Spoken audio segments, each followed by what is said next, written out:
මේ වගේ ලස්සන view එකක් තියෙන මේ වගේ ලස්සන ස්වභාවික පරිසරයක තුන්දෙනෙක්ට රුපියල් 10,000කට ඉන්න පුළුවන් කිව්වොත් ඔයාලා විශ්වාස කරනවද? අද අපි ඇවිත් තියෙන්නේ බෙලිවුල් හොය hideout විලා එකට. මේ rooms හරිම spacious and clean. T coffee හදාගන්න ටී කොෆි ඒරියා එකකුත් තිබ්බා. එතකොට මේ තියෙන්නේ bathroom එක. ඒකත් හරිම clean. එයාලා අපිව වෙල්කම් කරේ රසම රස සිනමන් ප්ලේන් ටී එකකින්. ඩිනර් වලට අපි ඕඩර් කරේ මෙයාලගෙන් බාබකියු. මෙයාලා chicken, sausages, corn, ඒ වගේම garlic bread, noodles අපිට රෙඩි කරලා තිබ්බා ඩිනර් එකට. බ්‍රෙක්ෆාස්ට් එකට මෙයාලා වෙස්ටර්න් බ්‍රෙක්ෆාස්ට් එකක් රෙඩි කරලා තිබ්බේ ගාඩන් එකේ.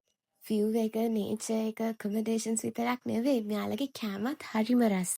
ලංකාවේ ලස්සනම කයාකින් ප්ලේස් එක වෙන සමනල වැවේ කයාකින් කරන්නත් ඒ වගේම බේකර්ස් බෙන්ඩ් එකේ නන්පෙරියල් දියාලේ සෆාරියක් යන්නත් මෙයාලට කියලා arrange කරගන්න පුළුවන්. ඔයාලත් ඔයාලගේ busy life එකෙන් මිදිලා නිවාඩුව නිස්කලංකව ගත කරන්න කැමති නම් අනිවාර්යයෙන්ම බෙලිහුල් ඔය hideout විලා එකට ගිහින් බලන්න.